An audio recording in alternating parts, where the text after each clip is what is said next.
Hello my people, मेरा नाम हनी गुप्ता है और मैं आज फिर से आपके लिए एक नया टॉपिक लेकर के आई हूँ कि how to slay winning arguments. कैसे आप स्ले कर सकते हो आपके आर्ग्यूमेंट विनिंग को।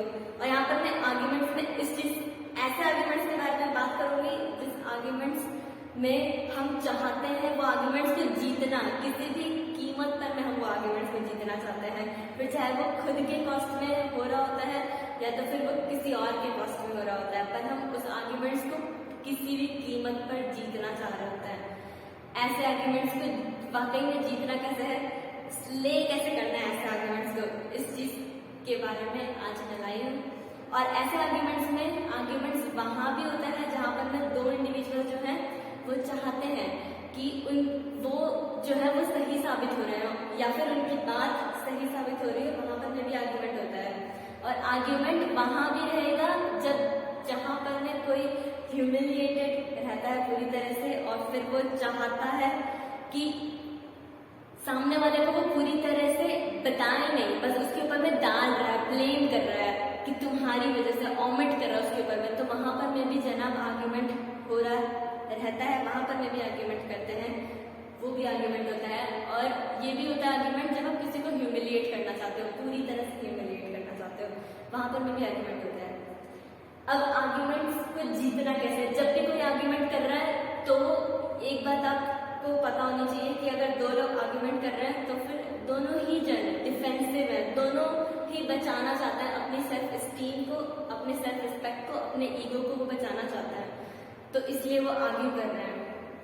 अब आर्ग्यूमेंट्स में जब जीतना रहता है तो फिर किन किन चीजों का आपको क्या क्या चीजें रहती है उसमें, उस चीज के बारे में बात होगी ताकि आप पूरी तरह से ले कर सको आर्ग्यूमेंट्स को। अब पहला है फैक्चुअल लॉजिक। जनरली क्या होता है, इमोशनल लॉजिक होता है। मैं खुद जब मैं छोटी थी तो फिर मैं 5-7 साल में जैसे आर्ग्यूमेंट जब करती थी तो फिर मैं हार ही रही होती थी सारे आर्ग्यूमेंट्स। मैं सही भी रहती थी तो भी गलती साबित होकर के आ रही होती थी, सारा चीज बैकफायर हो जाता था और गलत रहने पर तो गलत ही रहती थी। फिर उसके बाद में धीरे धीरे सीखा, फिर उसके बाद कॉलेज के सेकेंड ईयर में, फिर उसके बाद में जब मैं घर गई थी तो फिर पूरे आर्ग्यूमेंट जीते थे, बैक टू बैक सारे आर्ग्यूमेंट्स जीते थे। तो अब आर्ग्यूमेंट्स जीतना कैसे है, उसमें फैक्चुअल लॉजिक होता है, इमोशनल लॉजिक नहीं। इमोशनल लॉजिक वो हो जाता है जब किसी सिचुएशन में आप बोल रहे हो कि मुझे ये तकलीफ हुई और मुझे तुम्हारी वजह से ये सारी तकलीफ होती है, तुम्हें कोई तकलीफ नहीं होती है, तुम कुछ नहीं करते हो, मुझे तुम्हारी वजह से इतनी तकलीफ होती है, ये इमोशनल लॉजिक हो जाता है। वहां पर में सिर्फ आप इमोशंस के ही बारे में बात कर रहे हो, वहां पर में फैक्चुअल लॉजिक होना चाहिए। फैक्चुअल लॉजिक जैसे क्या हुआ, जैसे कि किसी चीज में हम अगर इस चीज पर बात हो रही है कि सामने वाले से आप ज्यादा काम करवाना चाहते हो, अभी तो वो जितना काम कर रहा है पर आप चाहते हो कि वो जो काम कर रहा है वो इनफ नहीं है और ये चीज सच है और उससे ज्यादा काम करवाना है, तो उस मतलब खुद जितना काम कर रहे हो उसको पहले स्टेट करो। ये होता है फैक्चुअल लॉजिक होना चाहिए। खुद ने कितना काम किया वो सारी चीजें स्टेट करो, फिर उसके बाद में सामने वाले ने कितना काम किया वो सारी चीजें स्टेट करो। फैक्ट्स यही होता है कि खुद ने कितना काम किया वो सारी चीजें स्टेट हो गई, फिर उसके बाद में सामने वाले ने कितना काम किया हमने वो चीज स्टेट कर दी। फिर ये होता है फैक्चुअल लॉजिक।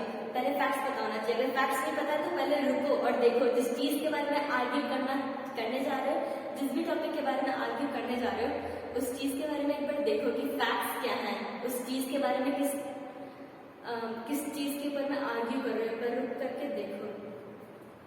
अब टोन, जब भी आर्ग्यू कर रहे होते हैं तो फिर टोन जो है ऐसी हो जाती है कि बस चिल्ला रहे होते हैं, खुद भी चिल्ला रहे, सामने वाला भी चिल्ला रहा है, दोनों का सर भभक रहा है, दोनों का सर फट रहा है। तो ये काम नहीं करना है आर्ग्यूमेंट में। आर्ग्यूमेंट में टोन जो है उसको स्टैंडर्ड रखो, खुद की टोन को स्टैंडर्ड रखनी है। सामने वाले की टोन ऊंची है, सामने वाले की टोन कम है, वो आप ही के टोन में घूम फिर के आएगा और आप ही के टोन में वो आकर के बात करेगा। कुछ समय के लिए वो भले ही ऊंची टोन में बात कर ले, कुछ समय के लिए किसी और टोन में वो बात कर ले, पर वो घूम के आप ही के टोन में आएगा। जो स्टैंडर्ड टोन रख रहा है उसी के टोन में वो घूम फिर के आएंगे बात करने के लिए। तो खुद अपनी टोन स्टैंडर्ड रखनी है, उससे कॉन्फिडेंस भी दिखता है और इससे आपको आर्ग्यूमेंट जीतना है। तो सबसे बेस्ट तरीका है कि स्टैंडर्ड टोन रखो, खुद का दिमाग भी खराब कम होगा थोड़ा आर्ग्यूमेंट करने में। Now, see how your fact is right.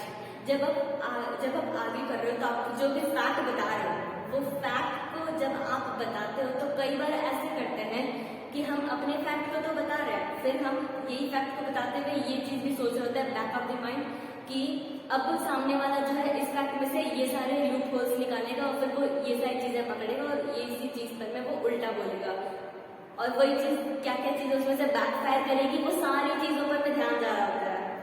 पर आपको क्या करना है, आपको आपके फैक्ट को इम्पोर्टेंस देनी है।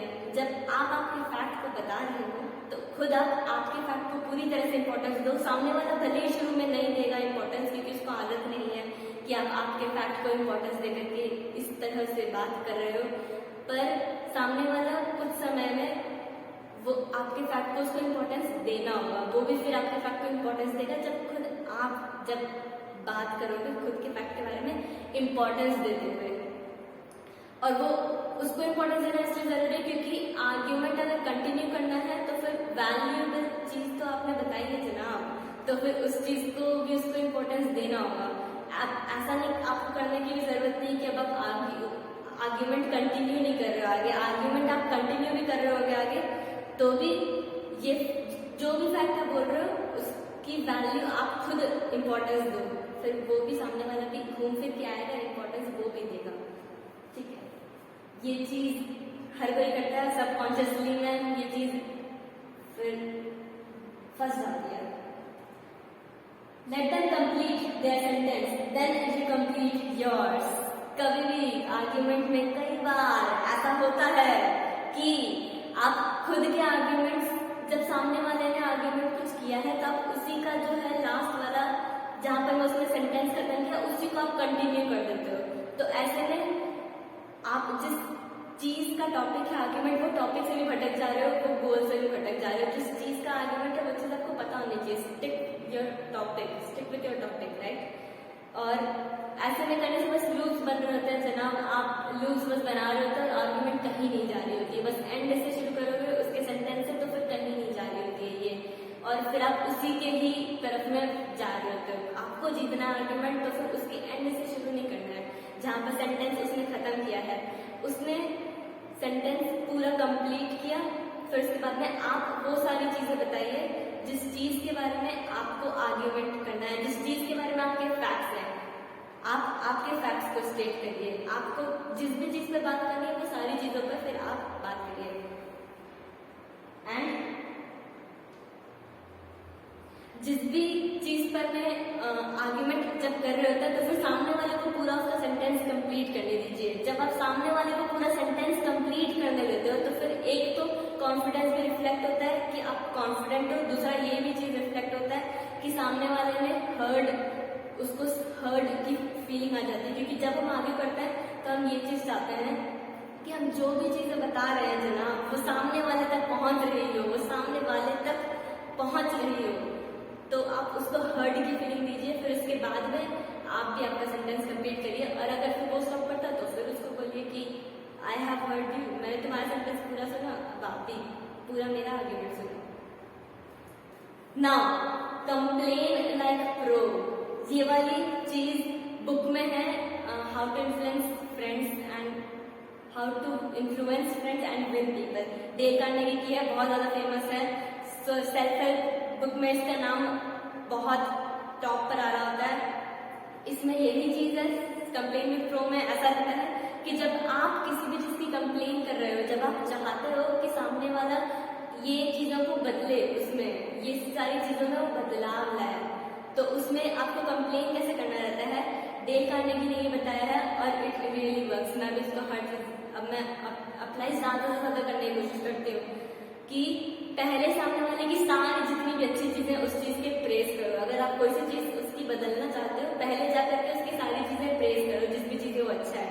एक ही चीज में अच्छा तो एक ही चीज पहले बोलो, पर पहले उसकी सारी चीजें प्रेस करनी है। फिर उसके बाद में जो भी चीज कंप्लेन करनी है, जिस भी चीज में आप चाहते हो कि सामने वाला वो चीज को बदल दे, तो उस चीज को आपको बस रख देना है सामने में कि ये वाली चीज ऐसी है और इसको इस तरीके से तकलीफ हो रही है या फिर बदल दो। ठीक है, आपकी भी क्या प्रॉब्लम है उस चीज से रिलेटेड वो भी बताओ, और क्या आपकी तरफ से सोल्यूशन है वो भी चीज आप बताइए। पर कंप्लेन विथ प्रो, ठीक है, इट वर्क्स। अब जब भी चीज आप आर्ग्यूमेंट बता रहे होते हो तो स्पीकिंग ट्रिक ये कि what ever you mean say that. जो भी चीज आप मानते हो वो चीज को आप कहोगे तो फिर वो चीज पहुंच रही होती है और आपके फिर सारी एक्सप्रेशन, बॉडी लैंग्वेज सब कुछ वही बोल रही होती है। तो जो चीज आप मानते हो वो चीज कहो। When other person is rude, how to deal? Argument में ये चीज बहुत बार हो जाता है कि सामने वाला अगर किस हद तक रूड है। अब हम इस चीज के बारे में देख लेते हैं ना। पहले तो अगर सामने वाला बहुत ही ज्यादा रूड हो रहा है, वो सिचुएशन ऐसी हो रही है कि फिजिकली रूड हो रहे हैं या फिर मेंटली रूड हो रहे हैं, वर्बली रूड हो रहे हैं, तो फिर अगर वो चीज वुंड्स दे रही है, मेंटली वुंड दे रही है या फिर फिजिकली, पर उस सिचुएशन से फिर बाहर निकल जाइए। उस समय के लिए सिचुएशन से बाहर निकल जाइए, क्योंकि वो समय तो पूरी तरह से गलत है उस आर्ग्यूमेंट को करने का। तो वो समय में तो उस सिचुएशन से बाहर निकल जाइए, फिर बाद में फिर से करिए आर्ग्यूमेंट। अगर वो टॉपिक इतना इम्पोर्टेंट है, वो टॉपिक इम्पोर्टेंट है कि उस टॉपिक पर बात होनी चाहिए, तो उस टॉपिक पर बात जरूर करिए, पर वो समय उस चीज से निकल जाइए। फिर बाद में फिर से करिए, एक अलग तरीके से करिए, पर उस टाइम पर उस सिचुएशन से बाहर निकल जाइए। अब इतना ज्यादा भी अगर रूड नहीं है, मतलब ऐसा है रूडनेस की कंटिन्यू करना है वो आर्ग्यूमेंट को, तो फिर वो सेंटेंस या तो फिर आप पूरा कंप्लीट होने दे सकते हो सामने वाले का, या फिर कुछ हद तक कंप्लीट होने दे सकते हो, जैसे भी कंप्लीट होने दे सकते हो वो सेंटेंस। पर उसमें अगर रूडनेस को डील करना है तो फिर एक स्टेटमेंट में वही स्टैंडर्ड टोन में आप बोलिए कि आप इस तरीके का जो रूड बिहेवियर है, आप इस तरीके के रूड बिहेवियर में आर्ग्यूमेंट नहीं करते हो। आप एक स्टेटमेंट में ऐसा बोल दीजिए कि आप इस तरीके के रूड बिहेवियर में तो जनाब आप तो आर्ग्यूमेंट नहीं करोगे, ठीक है। तो एक बार आप अपनी तरीके से ऐसा बोल दीजिए, फिर उसके बाद में जो भी सामने वाले ने कहा है, जिस भी आर्ग्यूमेंट को सामने वाला रखता है उसको कंफर्म करते हुए चलिए कि मैं तो अपने तरीके से मैं ऐसे बोलती हूँ that okay, so you said this isn't it? तो एक बार आप कंफर्म कर लीजिए। जब आप कंफर्म कर लेते हो सेंटेंस को या फिर सामने वाले के आर्ग्यूमेंट को, तो फिर इससे ये चीज दिखता है कि आप एक तो कॉन्फिडेंट हो, ये भी चीज रिफ्लेक्ट होती है, और जो आर्ग्यूमेंट आप कर रहे हो वो सेम पेज में भी हो या नहीं हो, ये भी चीज दिखता है। कि ऐसा भी होता है कई बार कि खुद किसी और चीज का आर्ग्यूमेंट कर रहे हो तो सामने वाला कुछ और चीज का आर्ग्यूमेंट कर रहा होता है, तो फिर वो चीज ना हो रहा हो। उस चीज के लिए सेम पेज में आप लोग हो, इस चीज का भी आपको ध्यान रखना है, तो उसके लिए कंफर्म कर लीजिए, ठीक है। It will work. एंड जब आप आर्ग्यूमेंट अब जीतना है तो फिर अब आपको आर्ग्यूमेंट करने के बाद में फिर आप इस चीज का देखिए कि जिस भी चीज टॉपिक पर में आपने आर्ग्यूमेंट किया है, अब उसमें सही क्या है, अब उसमें सही क्या करना है, अब करना क्या है सही। तो वही सोल्यूशन आप भी दे सकते हो, दोनों को दे रहे होगे सोल्यूशन कि आप दे दीजिए सोल्यूशन कि अब ये चीज है, अब इस तरीके से सही करना है और इस तरीके से अब हम कर लेंगे करके। और सोल्यूशन ऐसा निकालना है कि जो भी आर्ग्यूमेंट किया है वो वर्थ इट होना चाहिए, उसका कुछ तो प्रोडक्टिव निकल रहा हो, कुछ चेंज हो रहा हो, तो कुछ ना कुछ तो सोल्यूशन निकालो ऐसा। फिर उसके बाद में अब अगर आपसे ज्यादा कहते सामने वाले ने भी सोल्यूशन दे दिया तो भी you can slay the argument कि वैलिडिटी आप दे रहे हो फिर कि हाँ ठीक है ये वाली बात फिर सही है, अब इस चीज को ऐसे ऐसे करके कर लेंगे। तो यहाँ पर भी वैलिडिटी आप दे रहे हो एट द एंड, तो स्ले तो आप ही कर रहे हो आर्ग्यूमेंट को, और सोल्यूशन भी अगर आप दे रहे हो वो चीज फिर अब इम्प्लीमेंट हो रहा है, तो यहाँ पर मैं स्ले आप ही कर रहे हो आर्ग्यूमेंट को। अब जब भी सोल्यूशन भी बता रहे हो तो आर्ग्यूमेंट में ऐसा भी होता है कि कई बार ऐसे भी सिचुएशन में आर्ग्यूमेंट हो रहा होता है कि दोनों ही पर्सन बस ऑमिट करना चाहता है, वो सोल्यूशन नहीं देखना चाहता है, बस आर्ग्यूमेंट कर रहे हैं और उनको जो भी चीज बोलनी है वो चीज बस ऑमिट कर रहे हैं और सोल्यूशन नहीं देखना है। तो ऐसे भी आर्ग्यूमेंट को देख रहे हो कि क्या आप जनाब ऐसे आर्ग्यूमेंट में हो जिसमें कि आप सोल्यूशन नहीं देख रहा है आपका पार्टनर, जिसमें जो भी पार्टनर जो है आर्ग्यू कर रहा है सोल्यूशन वो नहीं देखना चाहता है। आपको ये भी चीज देखना होगा कि सामने वाला सोल्यूशन देखना भी चाहता है तो आर्ग्यूमेंट करने का मतलब भी है, पर अगर सामने वाला सोल्यूशन ही नहीं देखना चाहता तो क्या आर्ग्यूमेंट कर रहे हो। अब ये भी चीज है, ये चीज एवरीवन इज राइट नाउ, ये वाली चीज भले ही नहीं लग रही होगी ठीक कैसे कैसे, पर जब आर्ग्यूमेंट करो तो इस चीज का इतना ध्यान रखिए बस आप कि एवरीवन इज राइट, आप बस इतना भी ध्यान रखोगे तो भी ठीक है। बाकी इसको लॉजिकली भी मैं एक्सप्लेन कर सकती हूँ। जैसे कि जब कोई भी स्टूडेंट एग्जाम दिया है, अब उसने एग्जाम दिया पर वो एग्जाम में फेल हो गया, तो वो किया जो है आंसर जो लिखा है वो तो गलत है, सही चीज वो नहीं किया है, वो गलत किया है, पर वो सही है जनाब, क्योंकि उसने लिखा उतना ही है जितना उसको पता था, उसने लिखा उतना ही है जितना वो पढ़ सकता था, जितना उसके विल में था और जितना वो कर सकता था, और फिर जितना उसको पता था उतना ही उसने लिखा है। तो एवरीवन इज राइट, ठीक है। नाउ आर्ग्यूमेंट्स में जब भी आर्ग्यूमेंट हम कर रहे होते हैं तो जिस भी पर्सन के साथ में आप आर्ग्यू कर रहे हो उसके साथ में अगर 1/3 ऑफ द रिलेशनशिप जा रही है, 2/3 ऑफ द आधी रिलेशनशिप उसके साथ में पूरी जा रही है, 2/3 ऑफ द रिलेशनशिप जा रही है, तो जनाब सिर्फ और सिर्फ रिलेशनशिप में आर्ग्यूमेंट करना ही नहीं होता है। टॉक्सिसिटी थोड़ी चाहिए जिंदगी में।